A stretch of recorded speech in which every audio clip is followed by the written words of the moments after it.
So I was thinking about a situation that we're all aware of. I don't know if you've ever seen a show where they hypnotize people. And they call members from the audience up onto stage and they agree to be hypnotized.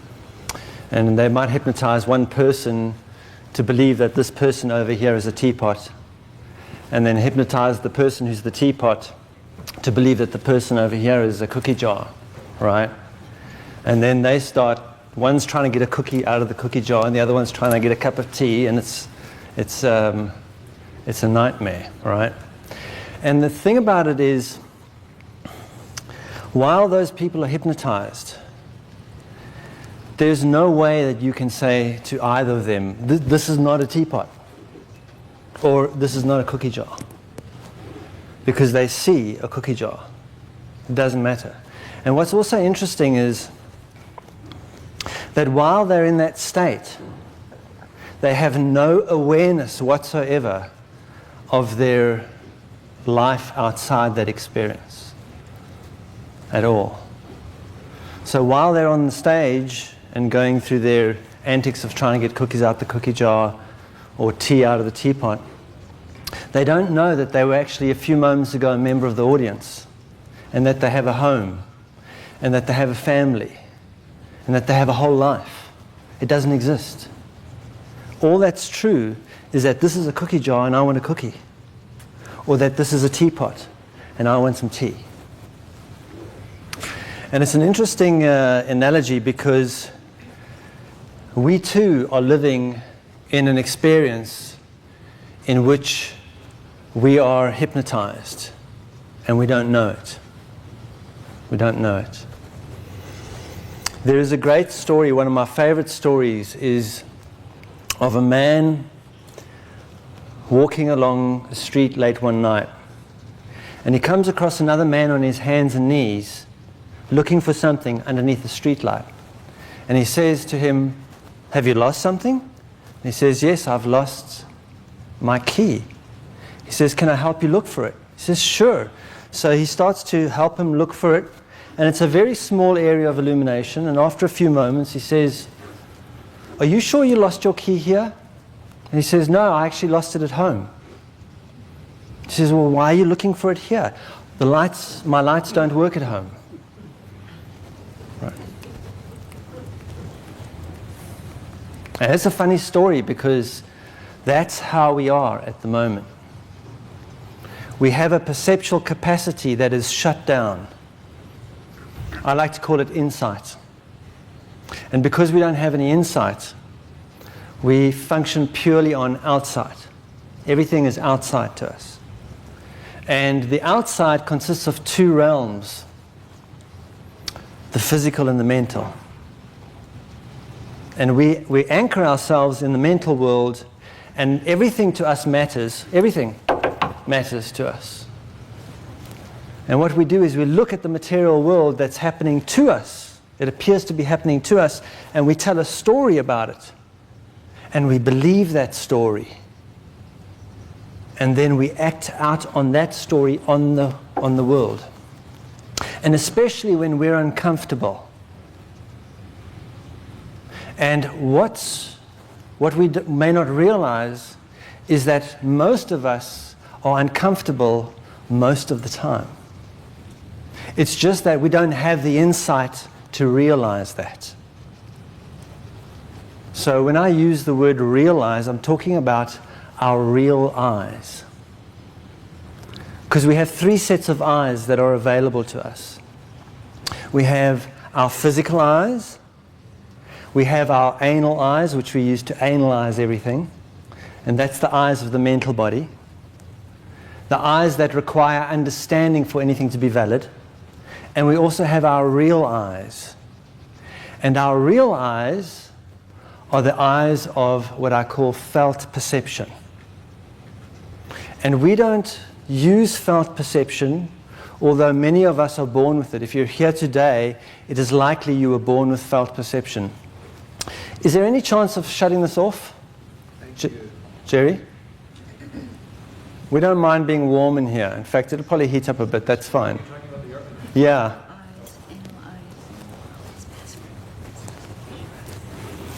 So, what we're going to look at tonight creates a context for a conversation we want to have tomorrow.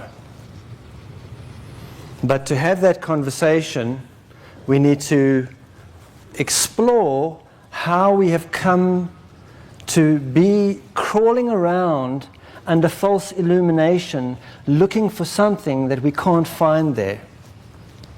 And in our seeking, what we're really seeking is to answer 3 questions. And even the questions we get wrong. And we actually normally only ask 2 of them, and we ask them inappropriately, which can never help us find the answer anyway. We normally ask, who am I? Which is an inappropriate question, because who am I will always lead us to a personality-driven answer. The more appropriate question is, what am I? Then the other question that we may ask is, who is God? And if we ask the question, who is God, the answer that we'll come up with, again, will be a personality-driven answer, an answer that's given to us through indoctrination. Because a more appropriate question is, what is God? And then the question that we very seldom ask, and it's really an important question, is, where are we now? See, when we're at this stage of our experience, we're physically transfixed beings. We're in a trance that's fixed on matter. And so we determine where we are by the material world. So, for example, we'll say, oh, we're in Sacramento now. We're at such and such address in Sacramento. But the thing is, where are we really? And the interesting thing is, those 3 questions, what am I, what is God for me, or what is God to me, and where am I, they all have the same answer. They all have the same answer. Except we can't answer that with our physical eyes or our anal eyes. It doesn't matter how much we analyze it, we're not going to get the answer. Because those 2 perceptual capacities don't have the capacity to contain the answer. And yet those are the 2 avenues that we use to try and answer the questions. Because the lights at home are shut off. They're not working. So we look outside for what can only be seen through insight. Right.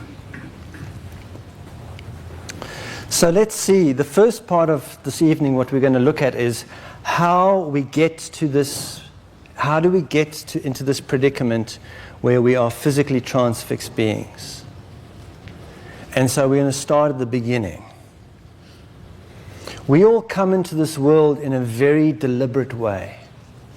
But we can't see it until we realize it, or unless it's shown to us. And the way we come in is deliberate, and the word deliberate contains the word liberate.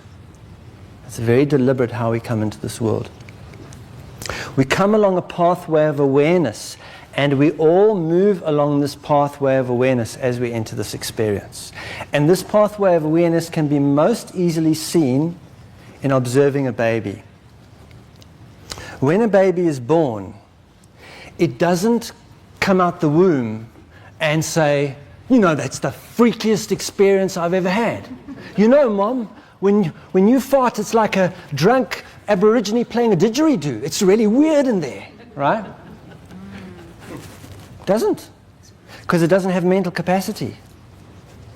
The awareness is not in the mental realm. Nor does the child come out and say, you know what, when I was in there, I figured this out, check this out. This is really freaky. There's no physical awareness. There's physical awareness, and that is if you impact the child physically, it will show you emotionally it's being impacted. But it can't of itself reach out and deliberately grab something and hold on to it the moment it comes out the womb. When a child comes out the womb, it's an emotional being. And often when a child comes out the womb, it will go, hoo-ah, right? Especially if it realizes where it is. The first thing is the emotional. Then it will start to use its emotions as a means to manipulate its experience. It will start to attempt to communicate and enter the mental. And only then will it develop the capacity to actually deliberately reach out and grab something. So the pathway is going from emotional through the mental and into the physical. And this pathway can be seen even more clearly in what we call a 7-year cycle. The first 7 years of our life, we are called children. And as children, we are, and if you ask any parent, we are energy in motion. Right? That's all we are. Ask any parent. A parent's task is to manage energy in motion, right? Emotion, energy in motion. At 7 years old, we all become institutionalized. We get placed into a mental institution, right? And in this mental institution, we get taught the art of magic. Every single one of us sitting here are master magicians. But we don't know it because we've been led to believe that Harry Potter is magic. But Harry Potter is not magic. Harry Potter is escapist fantasy. We are real magicians. And we get taught magic from the day we enter school. The very first thing we get taught is how to spell words. Because words are the roots of all spells.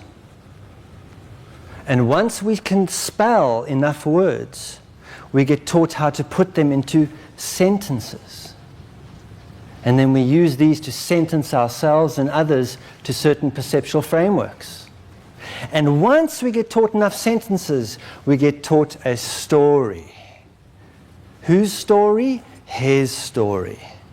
The mental body's version of reality. And once we accept his story, we begin with my story. In other words, once we accept the story we are told, we simultaneously accept the means by which that story is delivered to us. And we start to use that exact art of magic on ourselves. We start to tell my story.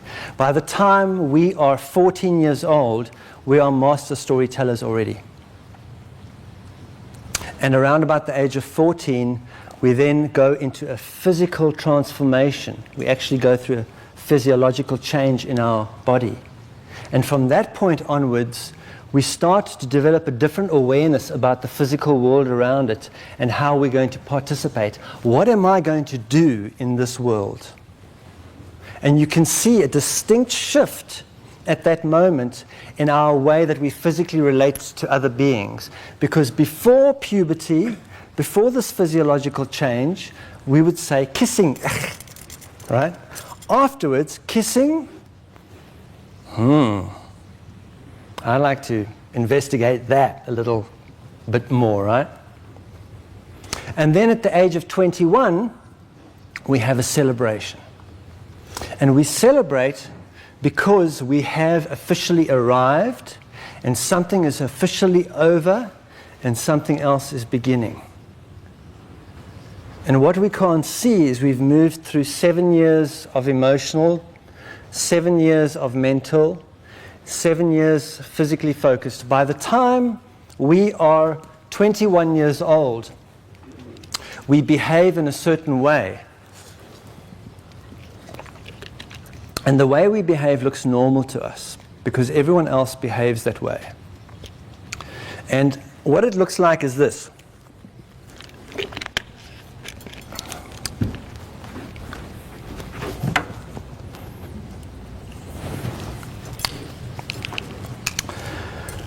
By the time we're 21, we are a physically transfixed being. And in our world, what we perceive is the world happening to us as opposed to through us. And the way we behave is this in the world. If I want to change the way I'm throwing that as an adult, what I do is I come over here and I move it around on the ground. I'm going to demonstrate that again because it's very complicated. And I like the word demonstrate too because it's put the demons straight. So if we want to change the way we throw this as an adult, What we do is we come over here on the ground and we move it around in an attempt to change the way we throw it. In other words, if I don't like my job, I change my job. If I don't like my companion, I change my companion. If I don't like where I live, I move to another place. Because I believe the quality of my experience is determined by the physical. I believe the quality of my experience is determined by the physical. And we know how it is. I'm in a job, right? And I don't like my job. And so I go and do some interviews, and I go and get a new job. And then on my last day, I say, you know what, you guys? I'm leaving. I'm tired of working with you. You don't appreciate me. I get no acknowledgement for the work I do. So I'm going somewhere where I'm going to be appreciated, right? Forget you all. And off I go, right? 3 months later, I'm sitting behind a desk, and I'm looking at the people that I work with, and I'm saying, you people just don't appreciate me. Right? I'm back in exactly the same experience I was having. The thing is, the physical looks different. Because the thing about the physical world is the physical world too is a magician. The physical world is always changing. But even though the physical world always changes, something stays the same. When I feel that I need to get rid of my partner because this is just not working out and I find somebody else, eventually, they look different, but I'm with the same person again. Right? And I ask the question, why does this always keep happening to me? Why does this always keep happening to me? What we cannot see. Has anyone seen Groundhog Day? Or the great Talking Heads video? Same as it ever was. Same as it ever. What we can't see, what we cannot realize, is that from the moment we turn 7 years old, nothing ever changes. It looks like it does, but it just repeats over and over and over. And because the physical world keeps changing, I believe it's a different day, and I'm wearing different clothes, and I'm surrounded by different people, but inside something just never changes. Right. And what we can't see is that as we move along this pathway of awareness from the emotional of childhood through the mental of the teenage years towards the physical of adult, we're actually going through a very deliberate procedure. And it's as deliberate as downloading software into the hard drive of a computer. By the time that software is downloaded, we don't even know it's there, to the point that we clean the mirror to get rid of our pimples, and we move the radio around the room to try and change stations. Right? In other words, we try and change the nature of the hard drive to impact the software. We're not even aware of the software. And the software, because the software is energetic, it can't be seen with these eyes, and it really cannot be comprehended with the anal eyes. It can only be realized, right? So let's take a look at the downloading process in a way that can bring awareness to us of what this looks like. The downloading actually begins while we're in the womb. The womb experience in this work I call the vibrational. And I prefer to use the word vibrational than spiritual because the religions haven't got hold of the word vibrational yet, right? So it doesn't have all this baggage to it. And also because the vibrational holds within it a clue that the word spiritual doesn't. And that is, a vibration is something we feel, right? So while we're in the womb, we go through what's called a vibrational experience. And it literally is vibrational for us, because everything that's going on with our mother is impacting us as vibrations. Whether it's her breathing, her movement, the sound of her voice, the beating of her heart, every aspect of our mother's being is vibrations, an orchestra of vibrations to us. And while we are in the womb, there is an experience which we can call the transmission takes place. And what this is, it's a transmission of a particular signal. A signal that's transmitted while we're in the womb, is imprinted into our emotional body in the first 7 years of our life, is then imprinted into our mental body in the next 7 years, is then imprinted into our physical circumstances in the next 7 years, and continues to occur in our life in different forms until we gain enough awareness to consciously impact it. Because the only way to impact it and to transform it is not through moving it around or thinking about it. It's through an awareness. And the awareness is felt perception. That's the awareness that transforms it. That's the only aspect of our awareness that has enabled us to impact it. To actually put in an antivirus program and to download software to remove the software that has been passed from generation to generation to generation to generation. So let's begin in the womb. We only enter the womb, we being what we really are, right? Because the physical vehicle starts to develop immediately, but we're not the vehicle. We reside in this vehicle, although most of us don't even reside in the vehicle, we reside in the mental realm. But we have this vehicle, and it starts developing. It takes 9 months for this vehicle to reach full development in the womb. We only enter the vehicle 2 months into that experience. And you can see when we enter that experience, because it's when the prints on the hands start to appear. The moment the prints start to appear on the hands, the fingerprints, that's when our imprinting is, the transmission is happening. We're entering. Right? So we're in the womb for 7 months. That's our first 7 cycle. Why the number 7? I haven't a clue, right? So we're in the womb for 7 months. So we're going to look at an imprinted event to show that the imprinting is very deliberate and happens every 7 years. We go through this imprinting until we're 21, and after that it will continue over and over. So let's say we're going to look at an event that happens 8 months into the womb, which is the same as saying, if we enter the womb at 2 months and we're in there for 7 months, 8 months is the same as saying 6 years along a 7-year cycle. So 8 months into the womb, something happens. My mother and father have a massive fight, right?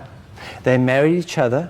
They turned each other into each other's parents. No one wants to sleep with their parents, and so they now want to pull away from each other and go and do that to somebody else, right?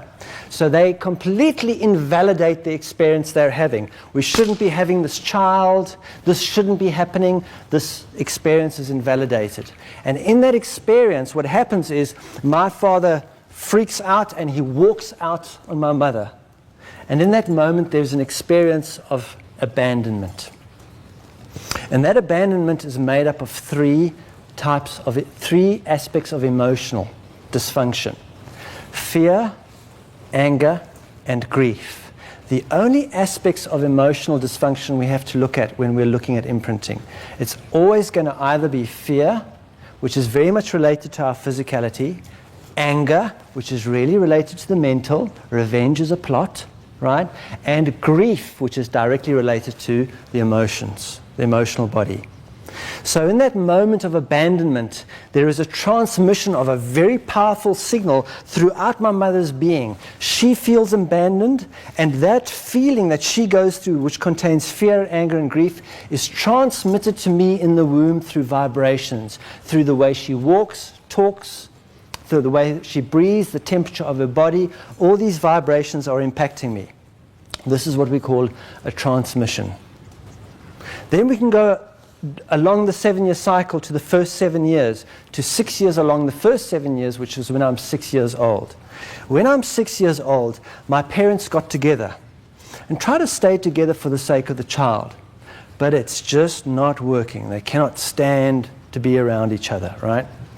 And so they decide to get a divorce.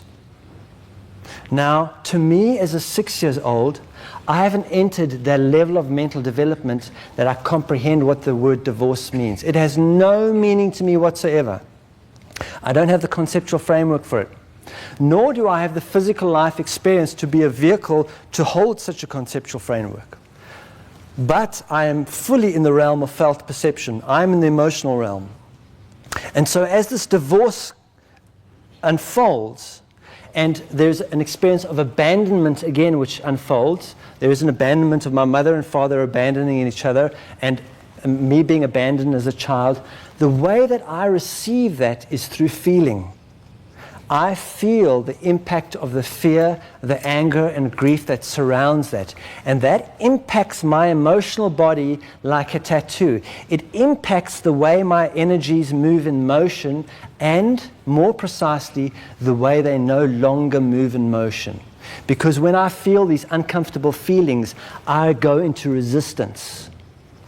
And when I go into resistance, I start distorting the way that my emotional body is running, and that is like a tattoo on my emotional condition, because in those first 7 years, that's the development of my emotional body. So I'm shaping it in that moment.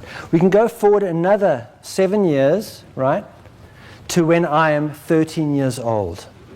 I am now in a mental institution, right, and learning magic.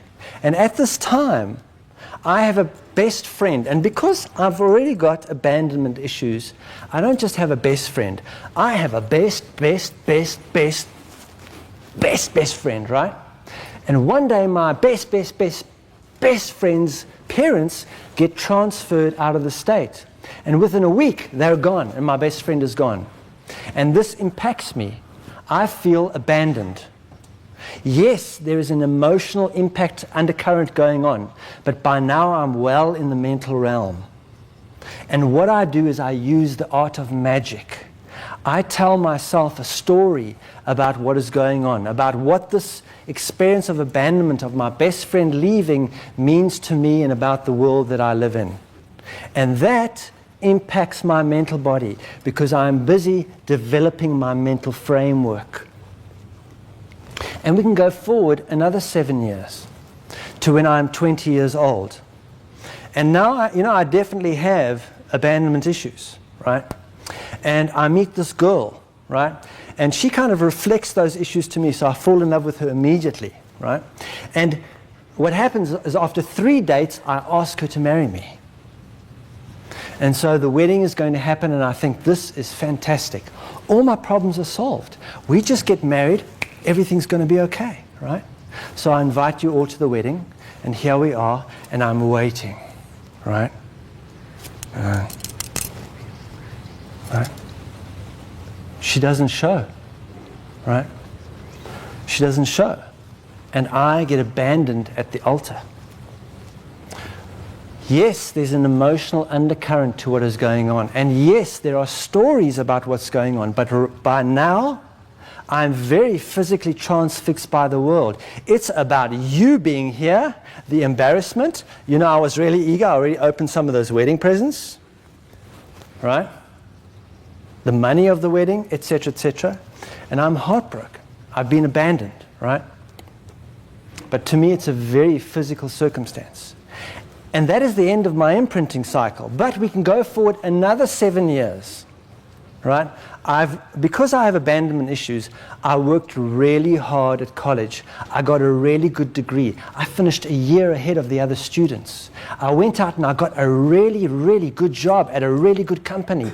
And in that company, I work really hard. I work late nights. I wear the right clothes. I mix with the right people. I am there to impress because I don't want to be abandoned. I want to be indispensable to everybody, right? And one night, at one of these cocktail parties. I'm there and my boss is there and he's kind of drunk, right? And he walks over to me and he says, you know, Frank, you're just fantastic. Really, I've just seen how just fantastic. You're carrying this company on your back, literally. You know, and anyway, I've been thinking, you know, George is a director. He's leaving at the end of the month. And you know what? You're the man. You're getting his job. When George leaves, you're getting the job. Now, I've only been there a year. There's no ways I'm going to become a director. But because I have abandonment issues, I'm likely to believe anything I'm told, right? And so I believe it. And I go to work the next day and I say to everybody, I'm getting George's job. I'm the guy, right? I'm getting the promotion. And on the day of the promotion, the job obviously gets given to someone else. And I go through a great experience of abandonment. I'm abandoned by my degree. I'm abandoned by all my hard work. I'm abandoned by my boss. I'm abandoned by the good clothes I bought, by all the schmoozing I've done, right? And that night I go to the bar, and I'm really heartbroken. Right? And I'm on my 4th double Jack Daniels, and the person behind the bar comes over and says, hey, Frank, what's going on? You look miserable tonight. And I say, you know, I don't know why this keeps happening to me. I just don't know what I do wrong. You know, I just do my best. You know, life is just, you know, life's just really hard. I just doesn't seem to work out. I don't know what's the point, you know. And so he says, well, what's going on? Well, I don't know. It's just always been like this. I mean, when I was a kid, my parents got divorced. And then I had this really best friend. I think he's the only person who really understood me. And he left the neighborhood. And then I met this girl. And I just knew that if we got married, everything would be all right. And she ditched me at the altar. And then I was promised this job. You know, I was told I was going to get the promotion. And I didn't. And I don't know why this always keeps happening to me, right? And to me, as I sit there recounting my story, it appears to me as if the divorce, the friend leaving the neighborhood, being ditched at the altar and not getting the job are 4 completely separate events that have nothing to do with each other. And the reason is because I do not have felt perception. I am now firmly anchored in the mental realm. I live in the mental realm. I live in the story. And what I do is I watch the world. And whatever the world does, I tell a story about it. And then out of that story, I behave physically in the world. And so I'm backwards and forwards in the mental and the physical. That's all I'm aware of. I have no emotional body awareness at all. Yes, I have emotional tantrums. I lose my temper. I get annoyed and irritated. But it's always someone else's fault. It's got nothing to do with me that I'm feeling that way. Right? I don't have felt perception. And what felt perception is the ability to feel the consequence of my presence in the world. The ability to feel the consequence of my presence in the world. In other words, if I decide I'm going to manipulate you, I would feel manipulated. If I decide I'm going to deceive you, I would feel deceived. Because felt perception enables me to feel the consequences of my thoughts, words, and deeds before I even put them into play. There's a saying, where there is love, there is no law. In other words, when the heart is fully functioning, we don't need laws to tell us how to behave, because when the heart is when we're open to the heart, we function from felt perception. And our feeling body is the complete guide on all our behavior. We don't need a government or an institution or any authority to tell us when we are causing harm or destruction, because we feel it. But when we don't have felt perception, we can justify anything mentally. We just analyze it for a while, and then act out physically. We can justify any action. The mental body can tell the most fantastic stories. The best storyteller is anger.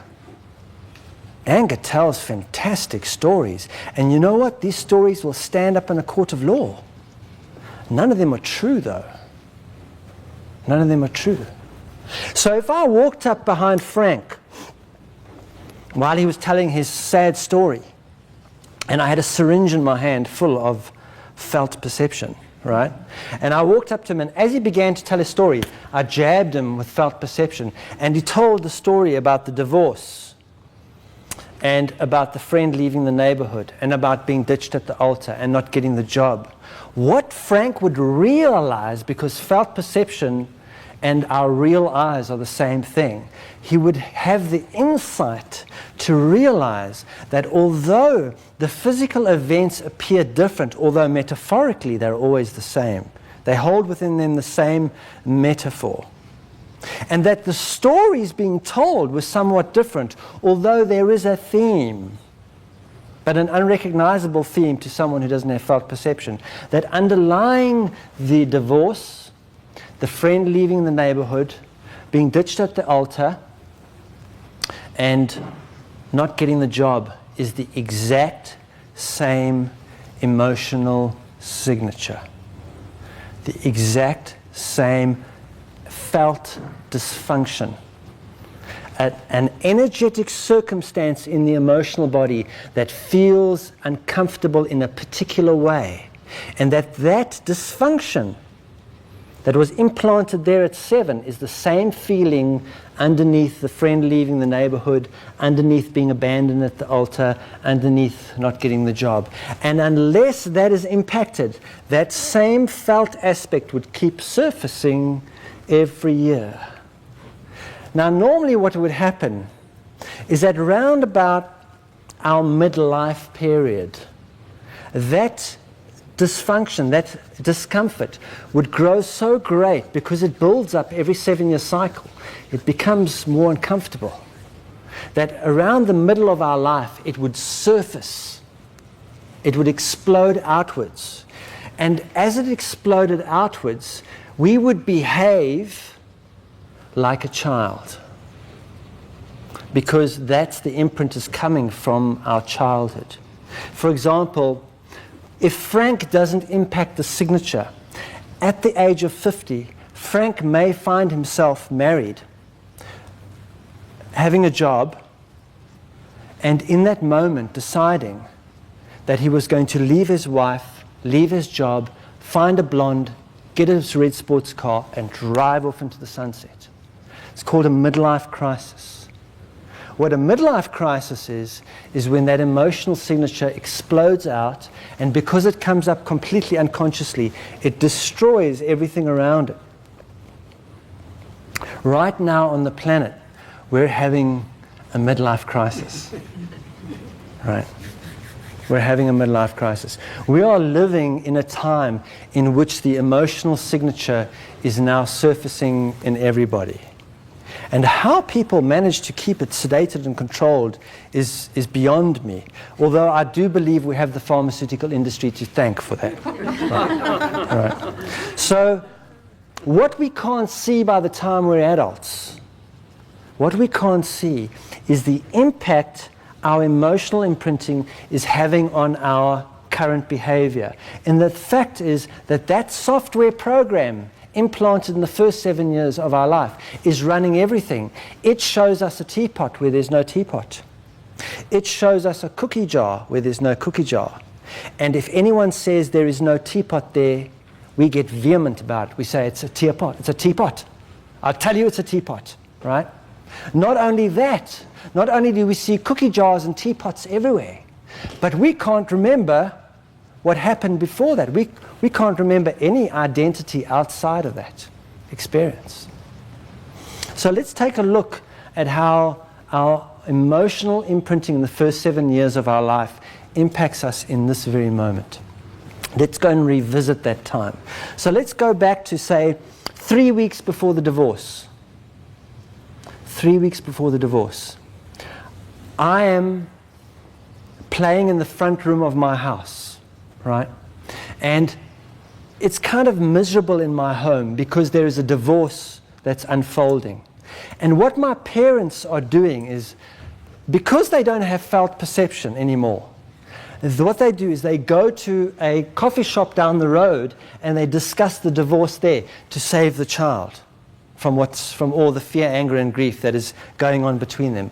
But because they don't have felt perception, so they don't know that they could go to Mars and discuss that divorce, and I'm still going to feel the impact of it, no matter where they are, because we are connected through energy and motion.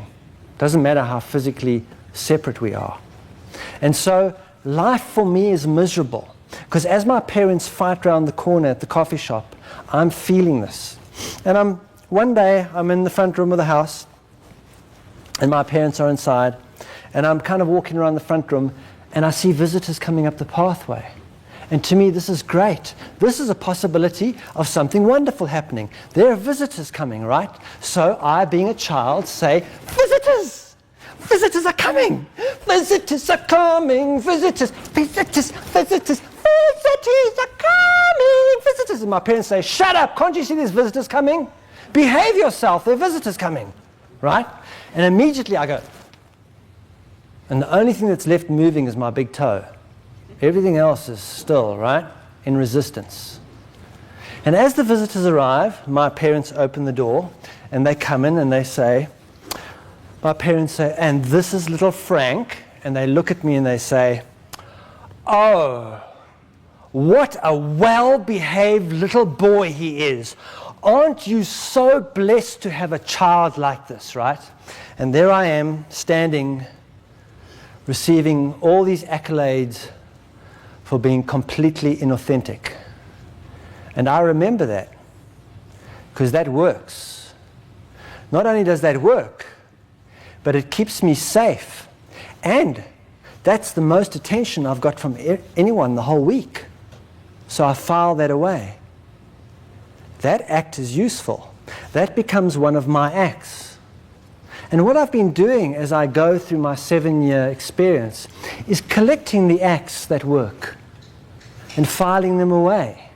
And I take them out every time similar circumstances come up, and I react them. They become my reactions, right? And as I collect my acts, I go from presence to pretense. From spontaneity to calculation, from the child to the adult, right? So when I'm 16 years old, I've passed puberty. There's a girl who lives down the road from me, and whenever I see her, I just, whoa, something weird kind of happens around here, right? And I'm walking through the corridor at school, and I see her walking up the corridor towards me.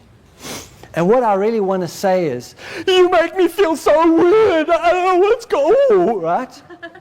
But I don't, because I have my act now, right? I've become one of the cool guys. And I see her and I go, hey. And she's attracted to me because she has the same issues as I do. So she sees me and she goes, hey. Right? But she's a little bit more mature than I am. You see, boys get their emotional body awareness shut down first. Around about 7, it's over. It's over. If you keep your emotional body awareness open after 7, you can be sure your buddies are going to beat you up. It's over. But as a girl, you can continue to be emotional. In fact, it's accepted. Right? So there's a bit more emotional development going on. So a girl around 16 years old is more mature than a boy around 16 years old. Because maturity is emotional development, not mental and physical development. Maturity is emotional development, right? So she has a bit more emotional development than I, so she's a little bit braver than I and has more courage. And she decides to come visit me at the house. And I'm standing there in that same front room. I'm now a teenager. And being a teenager, and I've entered the mental world, I have gone from the kingdom into the boredom, right? I have entered the boredom. And I'm kind of hanging out bored, and I see her walking up the garden path. And really, instinctively, the way I would like to express that moment is this. I'm the man. I'm a lover boy. Right? But I don't. I have my act, right? She comes to the door, She knocks on the door and I open the door and I say, hey, what's up? Right? Want to hang out? Yeah, cool, come in, let's go. Right? I'm now fast becoming an adult. And so this continues on into my adult life where I have my acts. And so let's say let's go to about 2 months, or let's go to that month period in between me being promised the promotion and not getting it, right? And things are really groovy at that time, right? I have a great job. I am earning money. I have my own apartment. And when you have a great job, you're earning money and you've got your own apartment, there's only one thing left to do: buy stuff. So I'm buying stuff. And there is no use in buying stuff unless you've got someone to show it to. So I'm hanging around the water cooler at the office and I say to some of my associates, don't know them that well, but I see them every day, and I say, hey, you guys want to come around for dinner maybe Friday to my apartment? And they go, yeah, because they've got stuff too. They'd like to show some of their stuff. So they say, yeah, let's do dinner, right? So we have dinner plans for Friday night. But a weird thing starts to happen. About 3 or 4 hours before they arrive, I start to have this uncomfortable feeling. And by now, I have a name for it. You can see that sign above the door there, right? It says exit. We have a name for this feeling. We call it anxiety. And if you look at the word anxiety, it spells out the word any exit. In other words, when this feeling comes up, if you open any door, I will step through and leave. I'm looking for any way out of this moment but to be in it, right? And what happens is, as the dinner approaches, I start to feel this anxiety. And I say to myself, why did I even invite these people? I don't even really know them that well. I mean, I have to spend the whole evening with them? What am I going to say to these people, right? But the funny thing is, it's the same, when they're driving on the way, right? And she says to him, but honey, why are we going? We don't even know him very well. Are we going to spend the whole evening there? Okay, this is the signal to leave, right? If I say this, it's time to, right? Everyone's trying to leave before they've arrived, okay? Because what's going on, because I don't have insight, I don't have emotional body awareness, I don't have felt perception, I can't realize what's going on. What's going on is, when I went from dancing, radiant, spontaneous child of the universe, visitors are coming, visitors are coming, visitors are coming, right, to this, right?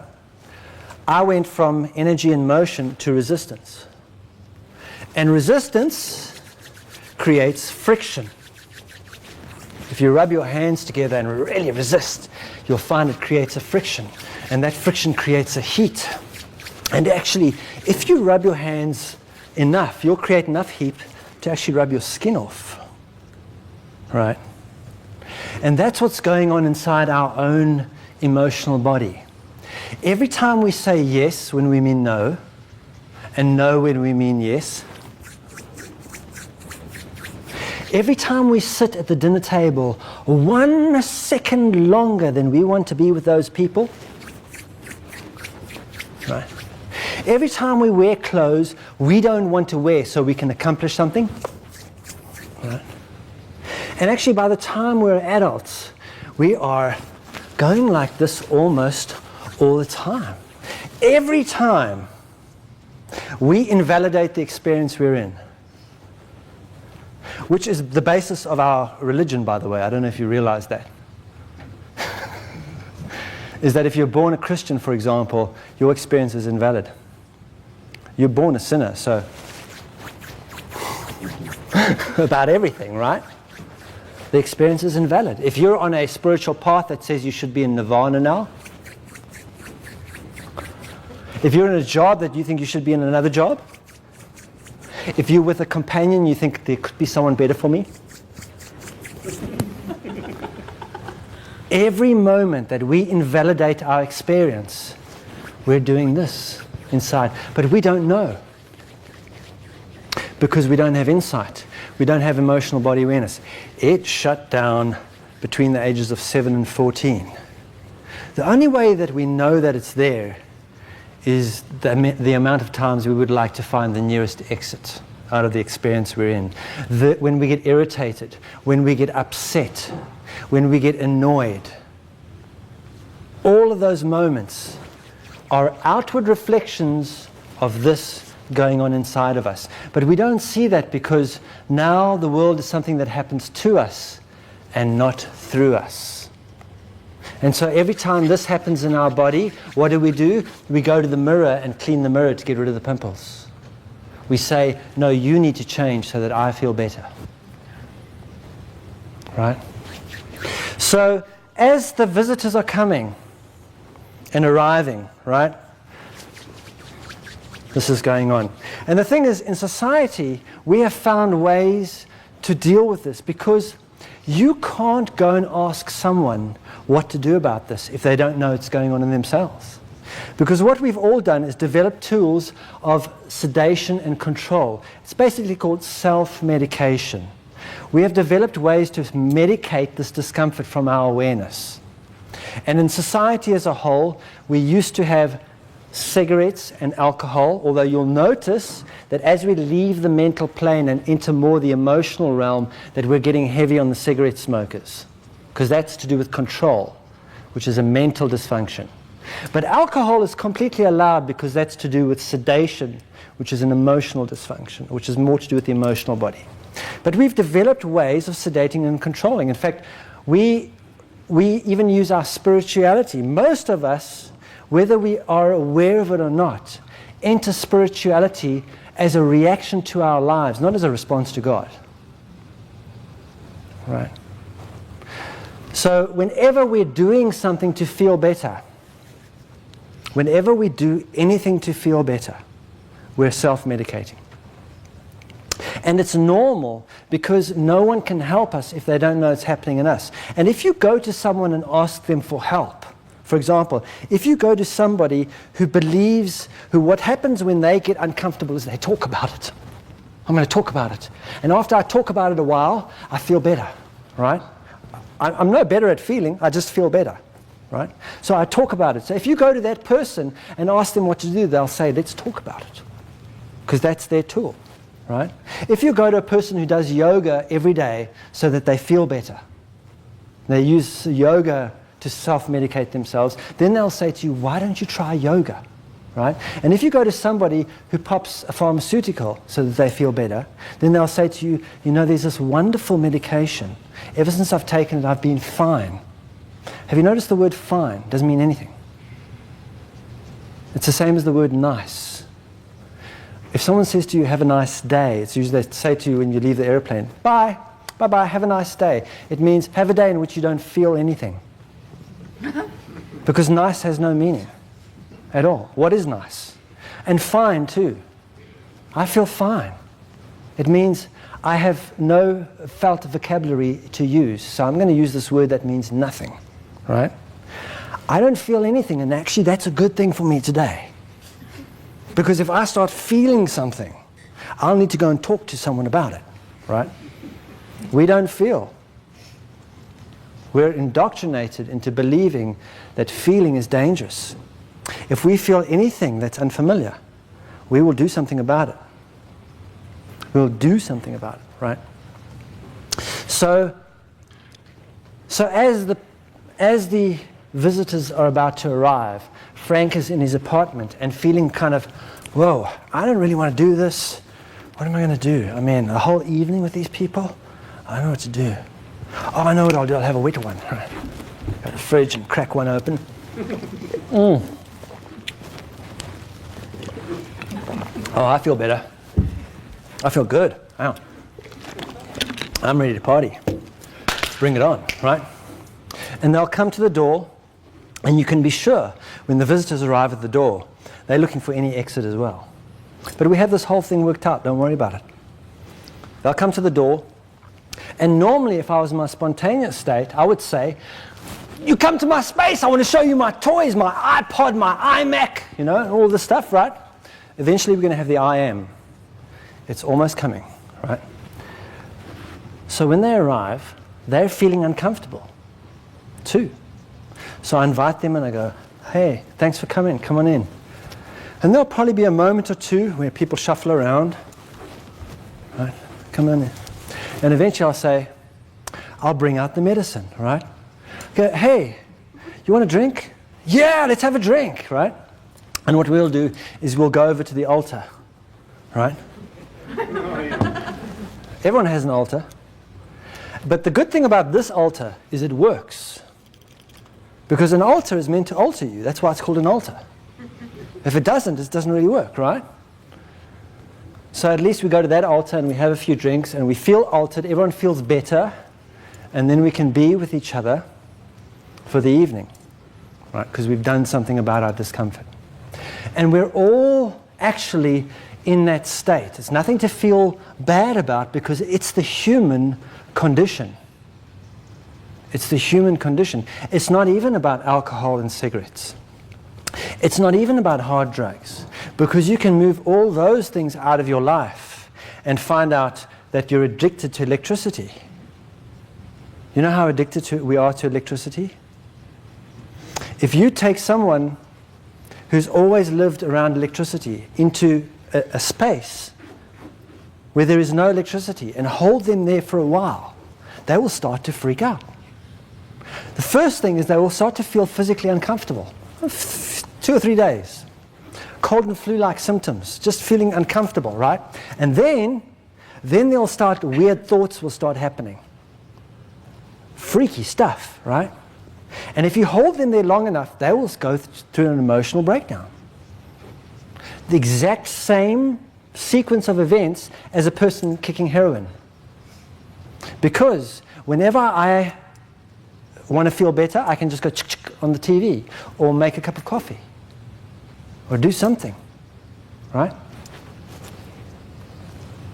Electricity helps me with that. So we mainline electricity. We have a lot of things. We use most of our experience as a means to feel better. My job is about me feeling better. The clothes I wear about me feeling better. The company I keep about me feeling better. Right? And we can use all of these things. Right? We go into a state of doing things as a means to impact the quality of our experience. Physically impacting the world, physically impacting our body. And this is our condition when we enter the adult world as it is today. This is our adult condition. Right? And it's called a condition of addiction. And addiction is a beautiful word. It's one of my favorite words. I've had a lot of experience with it. Right? What does diction mean? Diction is the way I express myself, my diction. Right?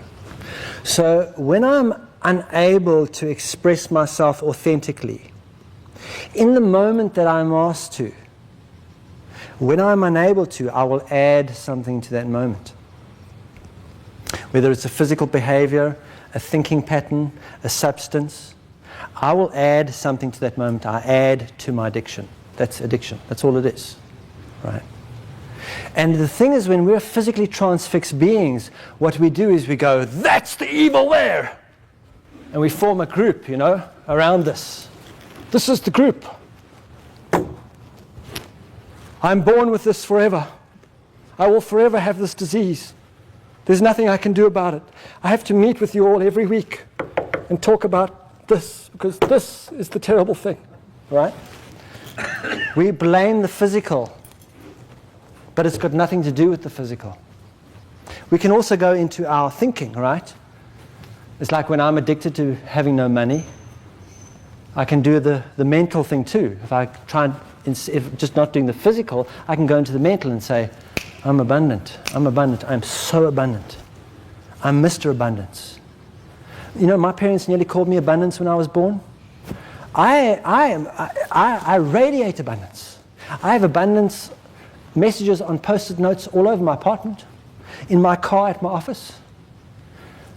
But I don't have any money in the bank, right? Because the mental doesn't work either. Because it's related to an imprint in our emotional body, to an energetic condition that radiates along the pathway of awareness from the emotional through the mental and into the physical circumstances. And the physical and the mental are the effect of the condition. And if I try and fiddle with the physical and I try and fiddle with the mental and try and understand what happened, it's called fiddling with an effect, believing the effect is the cause. And when I try and do anything out of fiddling with effect, it's called ineffectual behavior. Ineffectual behavior, right? So when one sees that, that's a great thing, because then there's some sort of insight there. Then one can impact that. Right? One can stop messing about with the physical and mental and actually go and impact the emotional body. So this first part that we've been talking about is kind of the rough part to look at this, because we can all see ourselves in this, because this is actually the nature of humanity at the moment. The nature of humanity is we operate back to front. Perceptually, we operate back to front. We believe the effect is the cause. And in order to try and change the quality of our experience, we continually mess with the effect, right? And that's our perceptual condition. And actually, we live backwards. And if you take the word live and spell it backwards, ooh, okay. All evil behavior is a belief that the effect is the cause. Because when I believe the effect is the cause, and I go around in the world messing with the effects of things, what I do is I'm destructive towards myself and towards other beings around me. It's destructive behavior, right? So this is the first part of this evening's conversation. What we're going to do when we come back from the break is we're going to look at how we re-enter the emotional awareness and impact that consciously, how we follow the pathway into that, and take a look at that. And once we've had that conversation, then we can, tomorrow, those of you that are going to come here tomorrow, we can explore the radiance of what this work is about, the alchemy. Because this work is really about what alchemy really is. Alchemy is taking base metal and turning it into gold. It's a metaphor. We're all alchemists. We're born alchemists. Alchemy is when I take the imprint of the emotional body and I turn that into gold. When I take that and I turn it into insight and revelation. Right? And we're going to look at how that works when we come back from the break. So let's take a good 15 to 20 minutes break out and decompress a little bit from this, all right?